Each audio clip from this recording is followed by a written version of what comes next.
In this video, we're going to look at natural language processing techniques in Python, and we're going to apply these techniques to Conservative MP resignation letters. Now, very recently, for a bit of context, in the UK, a bunch of Conservative MPs resigned en masse and wrote these resignation letters in protest at Boris Johnson and the direction of the government, despite these same MPs actually being in power for the last 12 years. So we're going to use this video to analyse the textual platitudes contained in these letters, and we're going to touch on a variety of NLP topics. For example, we're going to look at sentiment analysis first, and this provides a way to determine if a piece of text is positive, negative or neutral. We're going to look at creating word clouds from these letters. We're going to apply keyword analysis techniques to find the key words and phrases in the letters, and we're also going to look at document similarity between the two letters that we're going to analyse. So because these are similar context resignation letters from Tories, we assume that there will be some similarity between the letters, so we're going to analyse that in this video as well. And finally, we're going to apply document summarisation techniques and named entity recognition. And named entity recognition allows us to find people and places and other entities in the text. We're going to see how to do that later.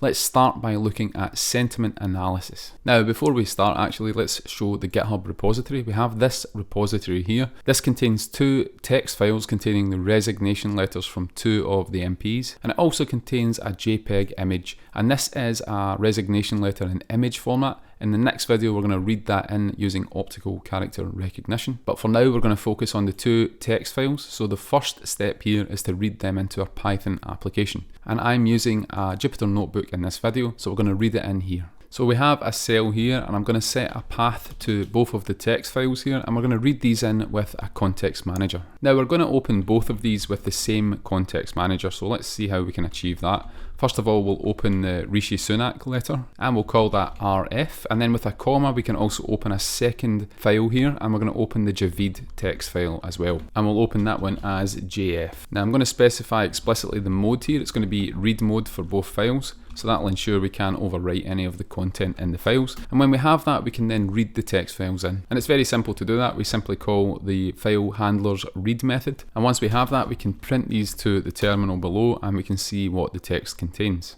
Now we're printing the first 100 characters of each file. And from the Rishi file, you can see his extreme sorrow at having to resign from the government. Dear Prime Minister, it is with deep sadness that I am writing to resign. And the second file from Javid simply says it was a privilege to blah blah blah. So the important point is we now have these files in variables in our Python code, and we can now analyse the content. And firstly, we're going to use sentiment analysis, and we're going to use the TextBlob library. So let's get started with that. So for sentiment analysis, we're going to use the TextBlob library, and we're also going to use NLTK, which stands for the Natural Language Toolkit. Now, what is sentiment analysis? It's a technique in NLP that's used to determine whether a piece of text is positive, negative or neutral, and it attempts to quantify how positive or negative that text may be. So an example of sentiment analysis, the sentence, "My government has been an unmitigated shambles." You can imagine that that is a negative, a highly negative sentiment. On the other hand, a sentence such as "We managed to get Brexit done," you can imagine that that is, from the perspective of one of these MPs, a positive sentiment. And finally, a sentence such as "The door is white" is a highly neutral sentence. It doesn't really mean any positive or negative emotion is attached to that sentence. So we're going to use TextBlob to get the sentiment as best we can. It's a pretty simple library to use. It's not cutting edge, but it does the job in most cases. So here we have TextBlob documentation, and it provides, as it says here, a simple API for NLP tasks, such as part of speech tagging, noun phrase extraction, sentiment analysis, which is what we're going to look at, and also classification and translation. Now, if you're using Anaconda, you can install this library using this command here, and I'll link this in the description. We have conda install -c, conda forge, and then the library which is called TextBlob. And to run that command, you can load up the Anaconda prompt if you've downloaded the whole Anaconda suite, and you simply run the command and it should install it into your base environment. So let's go back to the notebook, and some metrics we're going to look at here particularly is the polarity metric. This is a float between -1 and 1, and this measures the sentiment of the text, with -1 being highly negative sentiment and 1 being highly positive sentiment. 0 in this case would be right in the middle of that range, and that would imply a very neutral sentiment. There's also the subjectivity or objectivity identification. That's another metric, and that's a float between 0 and 1, and you can use that to determine whether a sentence is objective or not. So these are both useful metrics, but we are going to focus on polarity in this tutorial. So now that we have TextBlob installed, we can import the TextBlob object from that library, and we can instantiate that TextBlob object and pass to it the text from 𝗖𝗵𝗽𝗀𝗀𝗃. And then there is an attribute called sentiment on that. Now you can see the overall polarity of that text is nearly 0, so basically neutral overall. And also the subjectivity is in the middle of that range as well. So what we're going to do, instead of using this on the whole text, we're going to apply the sentiment analysis to a sentence by sentence basis. So in the next cell from the NLTK library, I'm going to import a module called tokenize, and we can create a list of sentences from the source text by using the tokenize.sentTokenize function. To that we pass the original text for 𝗖𝗵𝗽𝗀𝗃, and then that should give us back some sentences. So let's execute that and see just now. And you can see we've got a lookup error here, and that's because we need to download this 𝗵𝗽𝗀𝗃 resource from NLTK. So in order to do that, we can import NLTK and download it here. So what I'm going to do in the cell above this is I'm just going to import NLTK, and then we can call NLTK.download, and we can specify that 𝗵𝗃𝗃 resource, and that's going to download that into the machine, and then we can access and use that from now on. So if we re-execute the cell below, you see we now have the text from 𝗖𝗵𝗽𝗀𝗃 split into sentences. So this is a Python list, and each entry in the list is a sentence. So we can look at the first sentence at index 0, and we can see the first sentence of that letter. And once again, it's about his deep sadness. Now, because we have a Python list, we can actually iterate over that. So we can say first sentence in sentences. And what we're going to do is we're going to get the polarity of each sentence. So what I'm going to do is print to the Jupyter Notebook the result of passing each sentence to the TextBlob object. So we pass each sentence like that, and the TextBlob object has a .polarity attribute that we can print out. So that gives us back a bunch of numbers between -1 and 1, because that's the range of the polarity.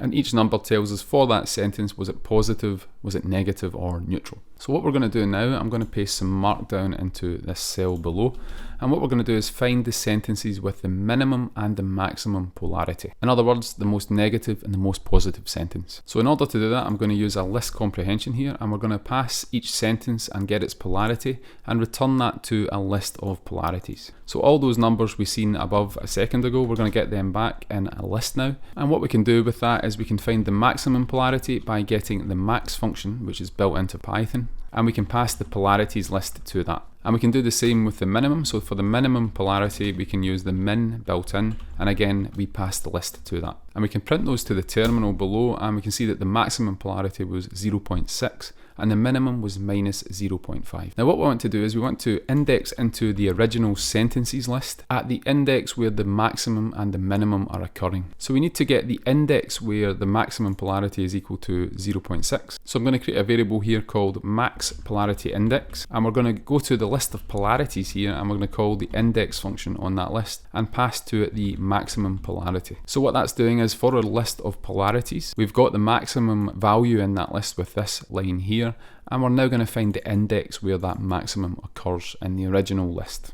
And we can do the exact same for the minimum polarity. We call the index function on the list, and that will give us back an index, and then we can index into our list of sentences, which remember we acquired up here by calling the NLTK tokenize module's sentTokenize function. We can then index into our sentences at the minimum polarity index, and that will give us the most negative sentence in the letter. So the most negative sentence in 𝗖𝗵𝗽𝗀𝗃𝗃's letter, according to TextBlob, is "I am sad to be leaving the government, but I have reluctantly come to the conclusion that we cannot continue like this." After 12 years, he's concluded that. So what's the most positive sentiment in 𝗖𝗵𝗽𝗃𝗃's letter? Let's now switch this to the maximum polarity index.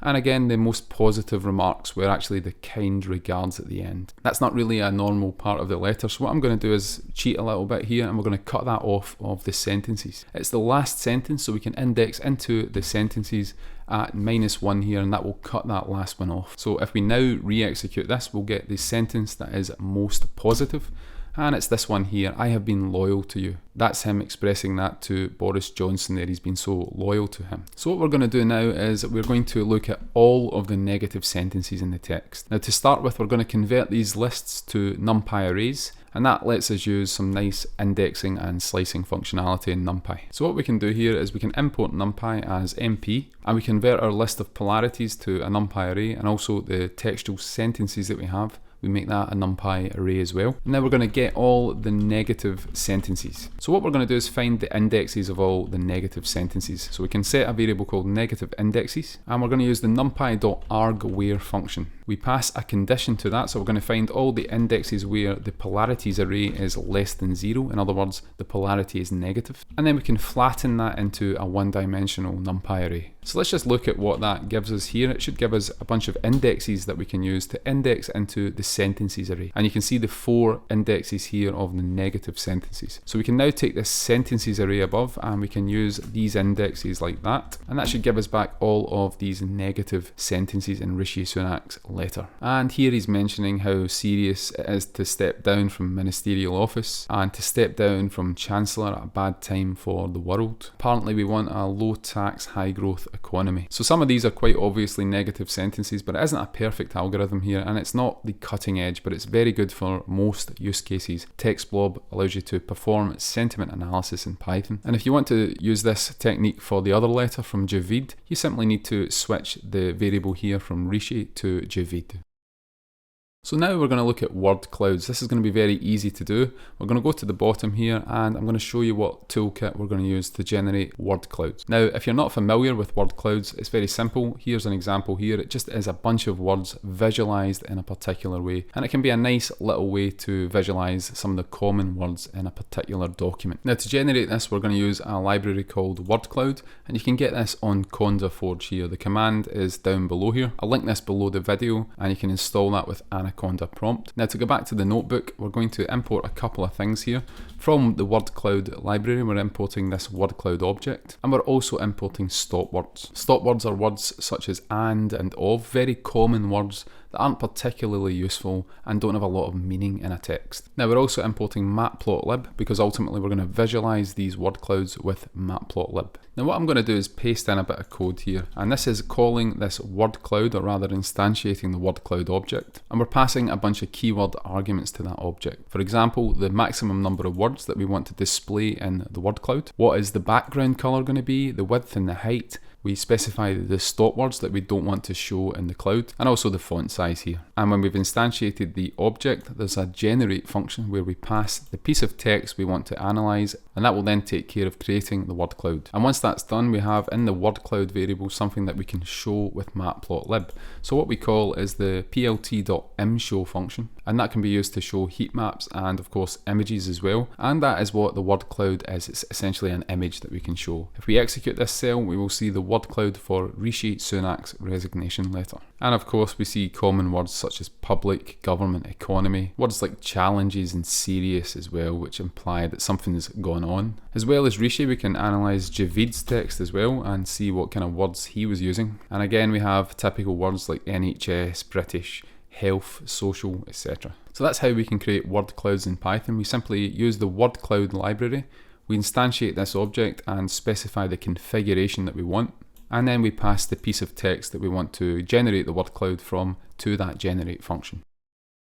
We're now going to move on to keyword analysis in Python. So the goal of keyword analysis is to find the key words and phrases in a piece of text. So to attempt to find the keywords in the text, we're going to use a library called YAKE. And I believe this stands for yet another keyword extractor. And it's basically an unsupervised keyword extraction library. Now, alternatively, you might want to use KeyBERT. This is based off of BERT embeddings, and that's kind of cutting edge stuff in the NLP world. But for our purposes, we're just going to stick with this one called YAKE, and that's for single document unsupervised keyword extraction. Now, again, this can be installed from Conda Forge. This is the command here. Just run that in Anaconda prompt, and you'll have access to the library. So what we're going to do is go back to the notebook, and we're going to import YAKE in this cell here. Below that, we're going to set up a keyword extractor variable, and this is going to be equal to a yake.keyword extractor object. Now we want the top 20 keywords, let's just say the top 20 from Rishi Sunak's letter. And we can pass a set of stop words as well to this that we don't want to analyze. So we can use the stop words from the Wordcloud library. And we can also pass a third parameter here, n, and that's the maximum n-gram size. For example, we might want to set this to 3, and we're not going to get any phrases that are greater than 3 words long. So let's execute execute that, and that gives us back a keyword extractor object. We can then get the key words out of the text by using the keyword extractor and calling its extract keywords function. And to that we pass the piece of text we want to get the keywords from, in this case Rishi Sunak's letter. And we can then display the keywords below, and there you get the keywords and phrases from that resignation letter.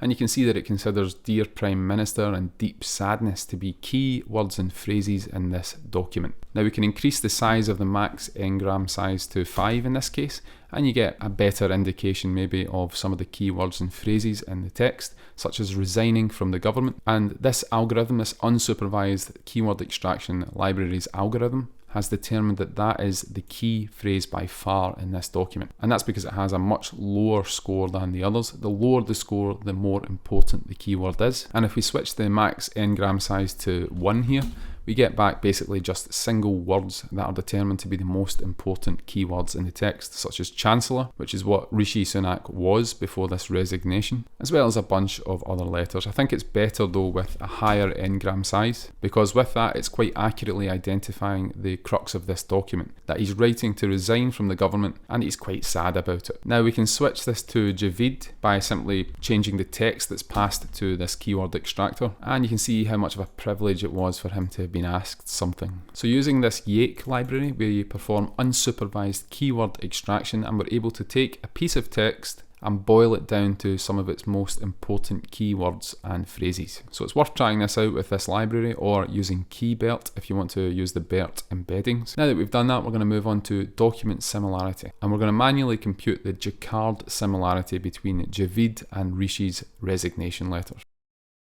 So we're now going to look at document similarity. Now this is a core topic in text analytics and information retrieval. It's the idea of taking two or more bits of text and then getting a measure of how similar they are. So we're going to keep things simple in this video. We're going to use a set-based metric called the Jaccard similarity. Now to use this effectively, we need to pre-process the text, and we're going to do that in a number of ways. For example, we're going to normalize the text by lowercasing it and removing punctuation. We're going to stem the text using the PorterStemmer from NLTK, and then we're going to tokenize the results into a list of words. Once we have these lists, we can then use the Jaccard similarity. We can convert the lists to sets, and then we can compare those lists. So this is a simple set-based metric for computing a similarity between two documents, and it has the range of 0 to 1. 0 would entail that both documents have no words in common, i.e. there's no intersection, they're totally disjoint. And a Jaccard similarity of 1 would entail that exactly the same vocabulary exists in both pieces of text. Now we're going to see now why we need to perform this normalization. If I use the tokenize module from NLTK, which we imported earlier, and we use that here to split Rishi Sunak's text into sentences earlier on, now we're going to use a different function from that module. It's going to be word tokenize, and again we pass the piece of text Rishi Sunak to that, and we get back a list of words this time. We're not using sent tokenize, we're using word tokenize. But you can see that some entries in this list contain words with uppercase characters, some are just punctuation tokens, and so on. What we want to do is normalize this. So what we're going to do, if we scroll down, we're going to create a markdown cell here. And what we're going to do is write a pre-processing function that will perform the lower casing, the punctuation removal, and the stemming of the source text. So we're going to write this function stepwise, and we're going to show the output at each stage. So I'm going to start this function now. It's going to be called pre-process. It's going to take a piece of text, and it's firstly going to split that text into tokens using that word tokenize function from NLTK's tokenize module. So that gives us back basically what we had up here. What we're now going to do is remove the entries that are just punctuation, and we're going to lowercase everything in the list. So we're going to reset the tokens variable here, and we're going to use a list comprehension here and say t.lower for t in tokens if t.isAlNum. And this is a function on the string that checks whether it's comprised of alphanumeric characters. So if we do that and then print the tokens to the terminal, we should now see that punctuation tokens are gone and we've lowercased everything. So what we're going to do is call the pre-process function. We'll pass the Rishi Sunak text to that, and we're going to look at the first 20. And we can see we now have everything lowercased, and we don't have those tokens that are just punctuation.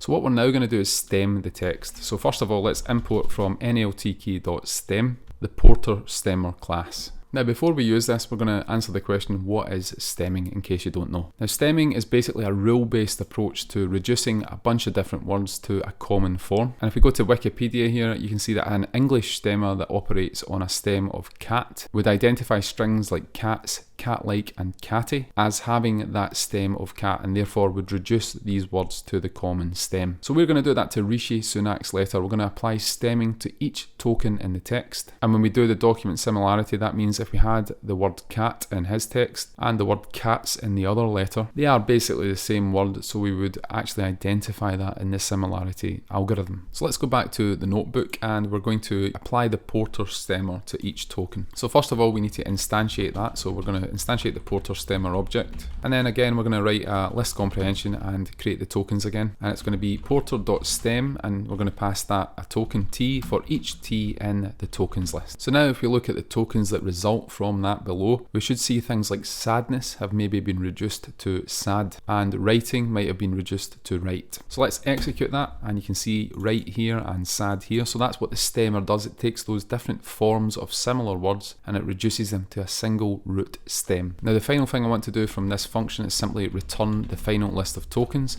and then we can set that below and say tokens is equal to that. So that's the pre-processing done. What we're going to do next is compute a similarity between the two texts from the resignation letters. And we're going to use the Jaccard similarity. Now this is a set-based metric, and in a nutshell, it's the size of the intersection of two sets divided by the size of the union. So it looks at how close the intersection is to the union. And the larger that intersection, the more words they have in common between the two texts, and then the higher number this division here will result in. And the bound, of course, is between 0 and 1, and that's because the size of an intersection can't be greater than the size of a union, so the metric has that upper bound of 1. So let's now write a function for the Jaccard similarity. I'm going to import the list construct from the typing module, and we're going to write a function here called Jaccard. That's going to take a list of tokens, and that's going to be type hinted as a list, so we know what that is. And it's also going to take a second list of tokens that we're getting from that pre-process function here. So the Jaccard similarity signature, it takes two lists of tokens as parameters, and it's going to return a floating point number between 0 and 1. And if you're not familiar with Python type hinting, don't worry too much about this. Now I like the syntax because it tells you explicitly what the parameters should be, what data type, and also what data type is coming back from the function. Now because this is a set-based metric, we're going to convert both of the lists to sets, S1 and S2, and then we can compute the intersection of these sets, and that's going to be S1 and S2. And we can also compute the union here, S1, and we use the pipe operator here to do the union. And when we have that, we can then return the length of the intersection divided by the length of the union. And that function here will return a number, and that is the similarity score for the two documents. So let's call this function now. We're going to call Jaccard, and we pass to that two lists of tokens. So we're going to pre-process the Rishi Sunak text, and we're also going to pre-process the Javid text. If we execute that, what we get back is a number between 0 and 1. In this case, you can see the similarity score is 0.25. Now the hypothesis was that these two Tory resignation letters would be more similar than one of the resignation letters compared to any random text. So what we're going to do now is we're going to compare it with a random BBC article, this one here. And I'm just going to grab all of the text from this article and paste it into the notebook. And feel free to grab any random text you want to do this comparison. So in the notebook, I'm going to paste this code in here, and we're setting a variable called house prices equal to the text from that document. So let's execute that, and below we can compare the house prices text to the text from Rishi Sunak's resignation letter, and we get back a score of 0.11, and you can see that's a lot lower than the 0.25 we got for the two resignation letters, and that tells us that the two resignation letters are more similar documents than Rishi Sunak's is with the house prices text. So Jaccard similarity is a very simple metric, but we can get an idea of how similar two documents are from that. We're now going to move on to summarisation, and we're going to look at how to summarise a piece of text using Python.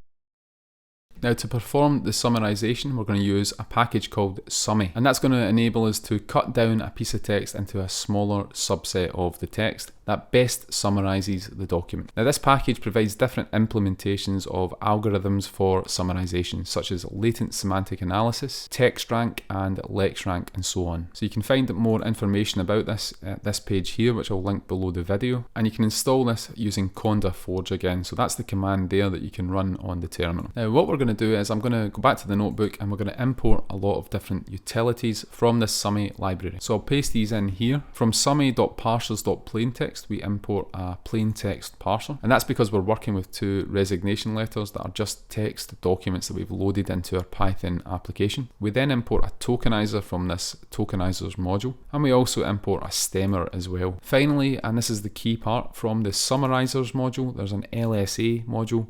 And in that we have a class called the LSA summarizer. LSA stands for latent semantic analysis, and this is a technique for summarization that's based off of linear algebra. It's based off the singular value decomposition. We don't need to know the finer details of that in this video. If you're interested, I'll leave a link in the description. But the beauty of Python is we have an implementation here. We can simply use that and we don't need to worry too much about how it's done under the hood. But of course, the more you know, the better. So feel free to research that. So what we're going to do below here is we're going to create a parser object, and we're going to use this plain text parser that we've imported here. And that has a function called fromString. And the string we're going to use is the string for Rishi Sunak's resignation letter. And the second parameter, we're going to specify an English tokenizer here so that it understands the language of the source text. Secondly, we're going to set up a stemmer object by instantiating that stemmer. And again, we pass English to that so that it knows the language and it knows the rules for which it's going to stem. Next, we create a summarizer object, and we're going to instantiate this latent semantic analysis summarizer. Now this takes an argument, and that's going to be the stemmer that we created on the line above. And with that, we're ready to start iterating and creating a summary of the source text. Now what we can do is we can specify the number of sentences we want to summarize this document into. So I'm going to set that equal to 3, and then we can create a for loop here. And we're going to say for sentence in summarizer. And to the summarizer, we're going to pass the parser.document. Now this parser was set up here. It's got an attribute called document, which represents the text. And we also pass the number of sentences to the summarizer, and we're setting that to 3. So this is going to summarize the entire letter into 3 sentences. We can print each sentence out like that. And let's set an end keyword argument here to 2 new lines.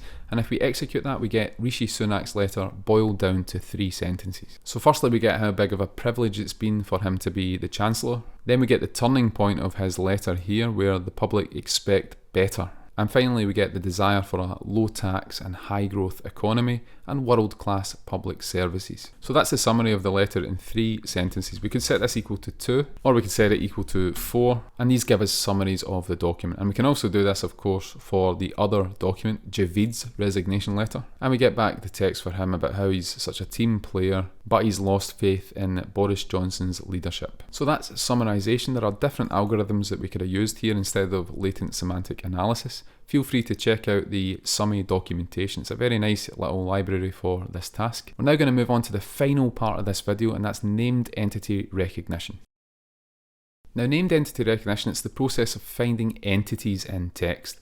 Now, entities could be people, it can be places, organizations, dates, and so on. We're going to use Spacy to do this task, and Spacy is a very good NLP package in Python, and you can install that as seen in the documentation here with conda, the conda install conda forge Spacy command. And again, this will be below in the description. What we're going to do is import Spacy at the top. So we say import Spacy, and then below that we're going to create an NLP object, and this is going to be a language model. And we use the spacy.load function, and we load a language model. And the one that we're going to use is the English small language model. Now what we need to do now is actually download that model. It's a small English language model, but we don't have it on this system if we haven't downloaded it. So before we execute that, we need to download the English language model. Now I'm going to do this directly in Jupyter, and we're going to use the exclamation mark at the start of the cell, and that denotes that we're going to run a command. Now we've already installed Spacy. What we're now going to do is use this command, and we're going to use the Spacy module's download function, and we're going to download the English core web small model. So let's execute that cell,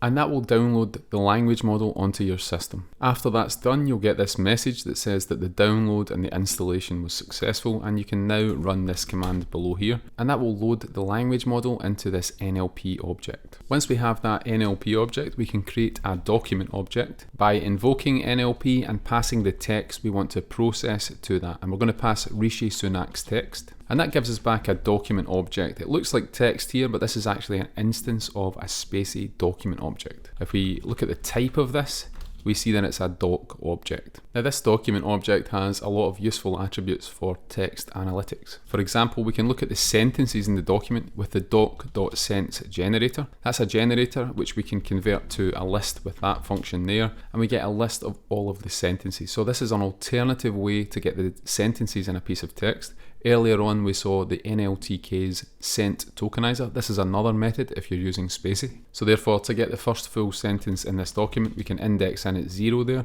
and we get that first sentence. Now we're interested in the named entities in the text. Another property of the document object is this ent, and that gives you back the entities that are in that text. Now you can see entities like Ukraine, British, Brexit, today, and others. And we also have Rishi Sunak himself, the author of this resignation letter. Now what we can do is we can iterate over these. So we can say for entity in doc.ents, and we can then print some information about that entity. For example, the entity's text. That'll give us back those named entities. But we can also importantly get the type of named entity, the label. So let's get that now. We have the entity object and it has a label property. And note the underscore at the end. And let me explain what some of these mean. So we have Ukraine here. GPE is the type. That's a geopolitical entity, in other words, a country. Then we have British, and that has a type of NORP, that stands for nationality or religious or political organisation. We have 2019, it identifies that as a date. Brexit, it identifies incorrectly here as a person. And then we have more dates below, and Rishi Sunak, it identifies as an organisation. So it's not a particularly accurate model, but we are using the English small model. There are larger language models that are more accurate at these tasks and that you can train up for specific tasks, and perhaps we could train